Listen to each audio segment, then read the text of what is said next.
Today, I'd like to talk about anti-Semitism and its relationship to racism, especially imperial racism in 19th century Europe. Now, when we think of anti-Semitism, that is Jewish hate, that is hate of those who are Jewish, we usually turn to Germany only because we know of Nazi Germany and the Holocaust. However, this is not the entire story, and it would be wrong to assume that we should look only at Germany.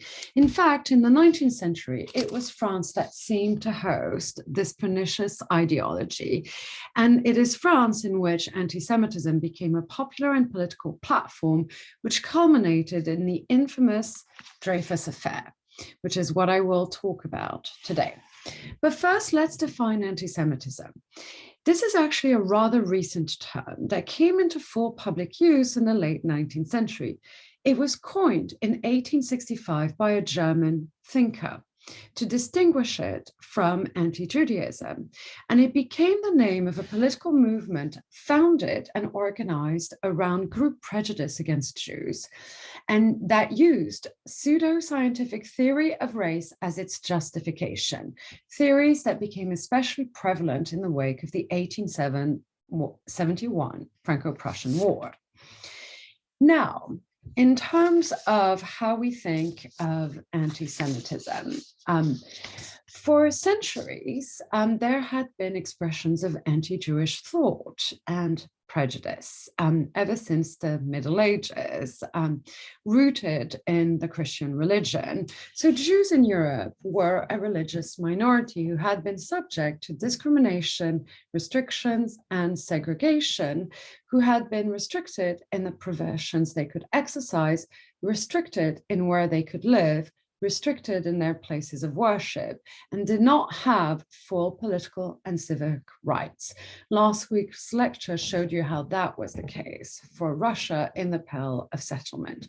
Now, things look slightly different in Western Europe.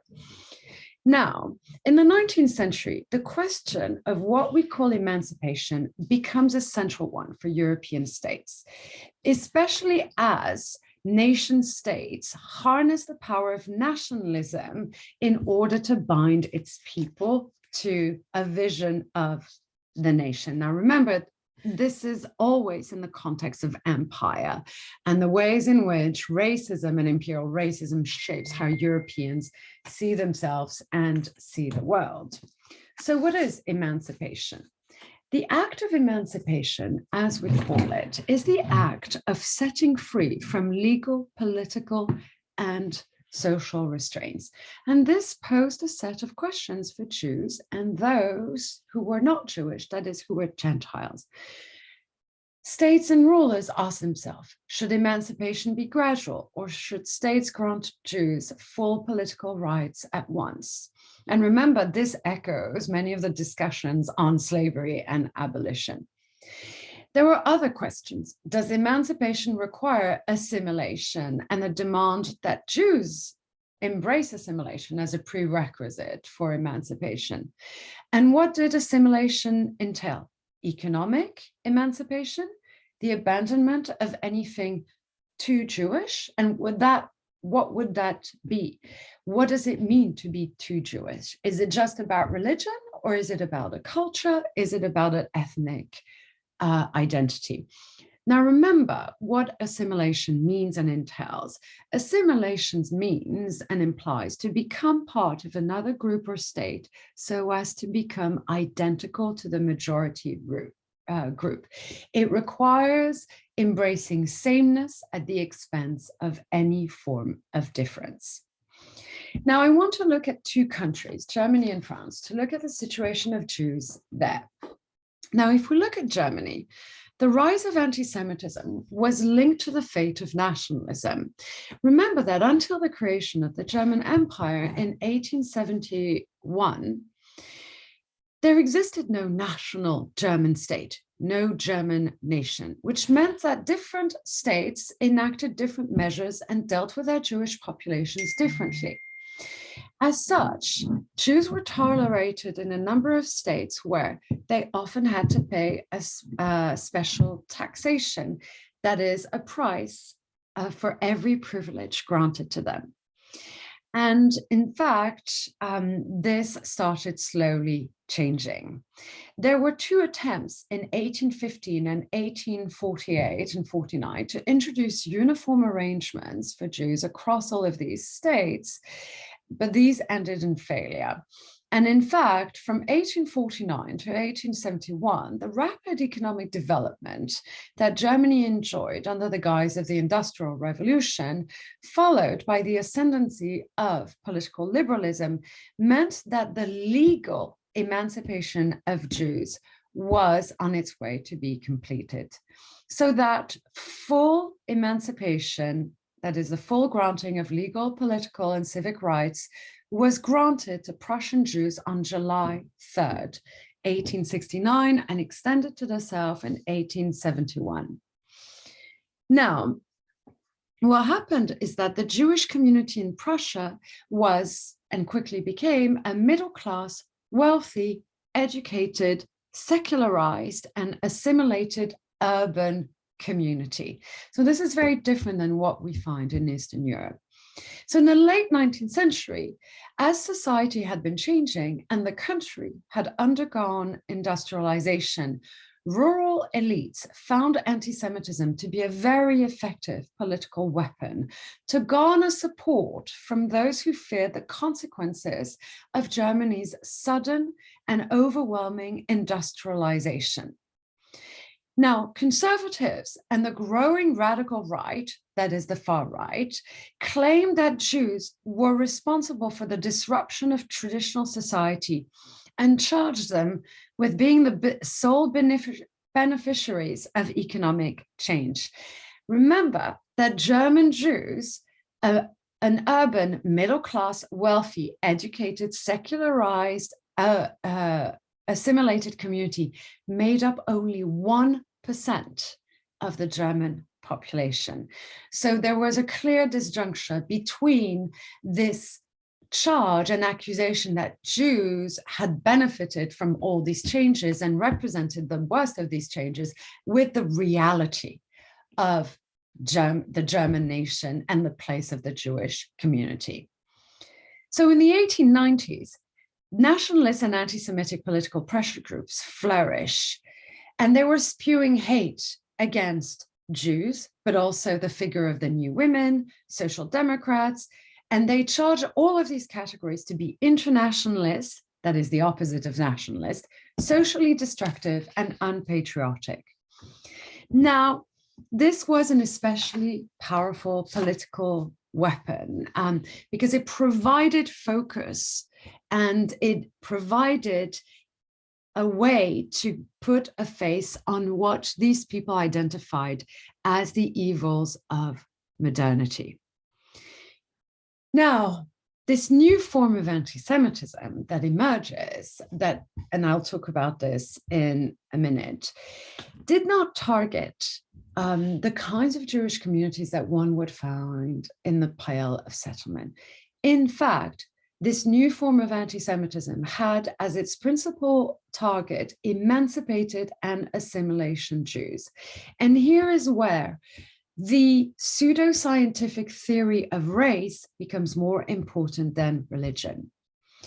The Jewish question, which is how these people referred to this new anti-Semitism, could be defined as a question of race rather than religion.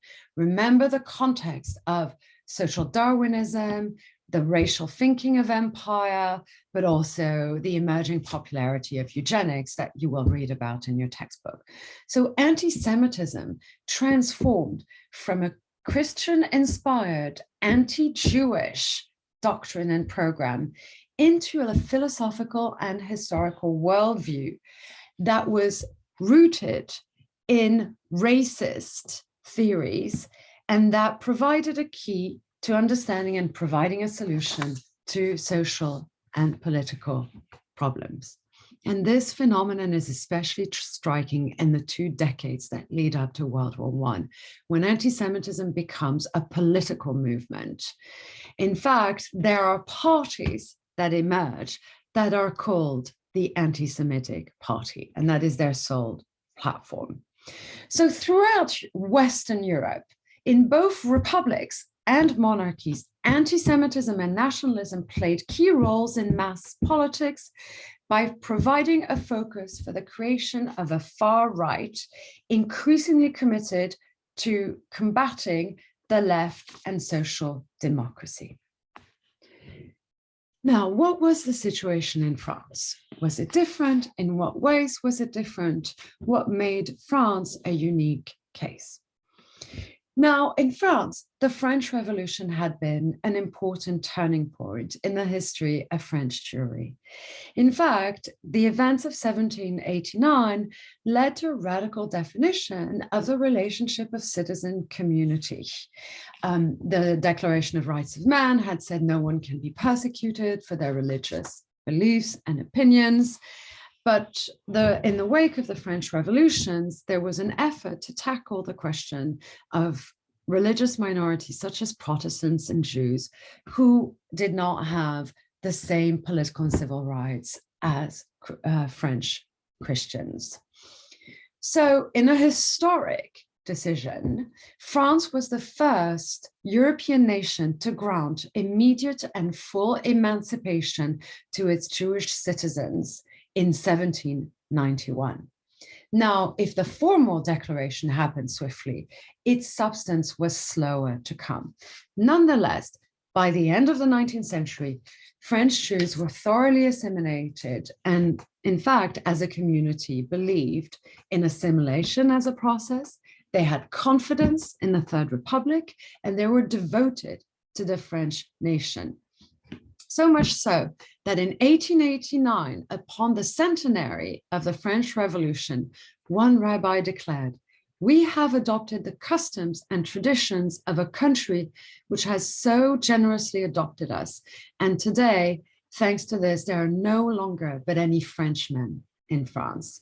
So for the French Jewish community, there was no distinction and no conflict between being French and Jewish. Both identities coexisted seamlessly. Now, again, it's important to look at the reality of the French Jewish community. At the time, this was, again, a very small portion of the French population. There were only 68,000 Jews in France, and they had also become a visible portion of the French middle class. In fact, 60% of French Jews were concentrated in urban areas, in Paris, and in 4 provincial cities, Marseille, Bordeaux, Nancy, and Lyon. The 1872 census of the Parisian Jewish community, which was the largest in France, revealed that only 10% of Parisian Jews were engaged in unskilled labor, in contrast to the more general urban masses. French Jews were not working class, even though some were skilled artisans. They were mostly middle class. Now, they could be found in a number of professional and economic areas. In finance, the long-standing legacy of having been restricted to the profession of moneylenders in the Middle Ages. But because the French state had fully emancipated its Jewish community, French Jews could be found in all areas of government and the state, a unique situation compared to the rest of Western Europe, where because emancipation didn't happen until the 19th century, political office or education were not open to Jews in the same way. They were found in academic institutions, in the spaces of knowledge, in universities. They were making careers in state service at the highest level as civil servants, magistrates, army officers, and elected officials. This is why the Dreyfus affair matters. In fact, it focuses the story on a man who was rather typical of those French Jewish men who had climbed the ladder to success in a time when that was not possible in the rest of European countries. During the July monarchy, Jews served as French officers in the army. During the Third Republic, there were 25 French Jewish generals, and they were also in the Chamber of Deputies and the Senate.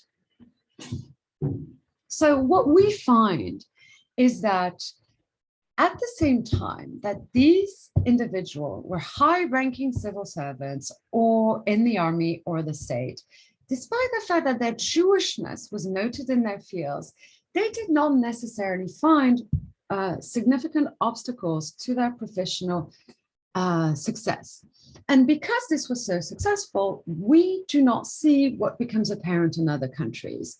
So in the French Jewish communities, individuals did not necessarily change what would be deemed a recognizably Jewish name. They did not necessarily intermarry, and they did not distance themselves from the organized Jewish community. This was a seamless web of French culture and Jewish identity. Yet, anti-Jewish prejudice had not dissipated, and anti-Semitism was also a vibrant force in France. In fact, the Dreyfus affair saw the resurgence of anti-Semitism so violent that it was more violent than anything found in Germany. Now, before the establishment of the Third Republic in 1871, there was a traditional form of anti-Semitism that is predominantly Catholic, with French newspapers regularly identifying Jewish defendants in court case, while refraining from mentioning the religious affiliations of others. There was also strong anti-Semitism amongst left wings and socialists because of the misguided association of Jews with capitalism. But overall, anti-Semitism rarely led to violence. We did not see pogroms the way that existed in Eastern Europe. Now, what we call modern political anti-Semitism, that is racial anti-Semitism, emerged in France during the last 2 decades of the 19th century. And interestingly, it is the Dreyfus affair that gave it new energy. Now, again, what was the context to the Dreyfus affair? Remember, the rise of anti-Semitism was linked to the fate of nationalism. So the context of the Franco-Prussian War of 1871, which led to the birth of the Third Republic, was crucial. This is when France loses its territories of Alsace and Lorraine on the border with Germany. And this is significant because the Jews of Alsace and Lorraine had opted for French citizenship and moved to the interior of the country. Then there were a series of scandals in the 1880s. In 1882, there was the spectacular collapse of a Catholic banking house. And this catalyzed modern anti-Semitism because those who saw this disaster suddenly blamed Jews for this particular collapse. And the scandal played out in the press. So it's important to think of the role of media, the printed press, as circulating these ideas as well as prejudice all throughout the nation. This is essentially the printed press. The newspaper is the social media of the 19th century. 10 years later, in 1892, another scandal, the bankruptcy of the Panama Canal Company. And here, because 2 Jewish financiers were involved, Jacques Reinhardt and Cornelius Hertz, again, people blamed this scandal on to Jews. And this came in the wake of the renewal of French anti-Semitism, notably the publication in 1886 of a remarkably virulent and a nauseating anti-Semitic pamphlet of 1,000 pages by Edouard Dremont called La France Juive, Jewish France, and it sold 100,000 copies and was a bestseller. So all of these ideas were relayed through the press. This is the age when we see the mass circulation of newspapers. They were cheap and therefore could be bought by a larger number of people. They were read by hundreds and thousands and distributed through France through the newly built railway network. And the great majority of these newspapers, even if they weren't outright anti-Semitic, carried with them anti-Jewish prejudice. So the Dreyfus affair essentially becomes, when it erupts, the most notorious instance of modern political anti-Semitism in mass politics. Now, this takes place within the context of the creation of the Third Republic. Remember that after the defeat in the Franco-Prussian War, the Third Republic was born, and it was nonetheless still institutionally fragile because this came in the wake of the brutal repression of the Paris Commune. Now, the Third Republic was backed by a political alliance of businessmen, shopkeepers, professionals, and rural and property owners. And it was beset by a number of political scandals in the midst of economic downturns, attempted coups by the populist far-right leader, General Boulanger, but also the fact that every time these happened, the press attributed these scandals or these coups to Jews. They became essentially the scapegoat for understanding what had happened. Now, this was especially the case from those who were Catholic or dreamt of a return of the monarchy and who started believing in the fact that the Republic they imagined was backed by a conspiracy of Jews. This was made even more real for these Catholics when the Third Republic decided in 1905 to separate church and state and to make the state a secular one. So let's look at the Dreyfus affair, which your textbook talks about. What was it and why is it a complicated story? Well, it begins in 1893 with suspicions of treason. What we have here is someone finding out a document that seems to suggest that a high-ranking French army officer has been giving information to the Prussian army. Remember, in the wake of the Franco-Prussian defeat, this is incredibly shocking. So this suspicion doesn't fall onto who it should be. The investigation is botched, and in fact, suspicions immediately fall onto Captain Alfred Dreyfus, who, of course, was a high-ranking Jewish officer. And here we could see how anti-Jewish sentiments and anti-Semitism shaped what people assumed would happen. He was court-martialed in December and then had to suffer the iniquity of a degradation. He is stripped off his braids and buttons and his sword is broken. And for someone who is a proud military man, this has to be the worst. You can see it in his police photo after the conviction. The buttons and epaulets have been removed from his uniform. And he is then sent to the penal colony of French Guiana. That is a very brutal prison situated very far in New Guiana, where all of those who had participated in the commune had been arrested and sentenced were being sent. This was the most brutal form of petition. Now, this scandal would have stayed as such had it not been for the fact that those who believed in Dreyfus's innocence, that is his family who started rallying people, started campaigning for his innocence. And this will last for the next years. There is a petition in 1896 and a further campaign that takes on a different turn in 1897 when the very popular novelist Émile Zola publishes in the newspaper L'Aurore, J'accuse, I accuse, a plea defending Dreyfus. This is a turning point in the Dreyfus affair. This is essentially the moment in 1898 where Zola accuses the state at having conspired to ignore his innocence in the serving of protecting itself. Now, he says there is a conspiracy at the heart of the state, but as you will read, the document sort of saves the president from such accusation.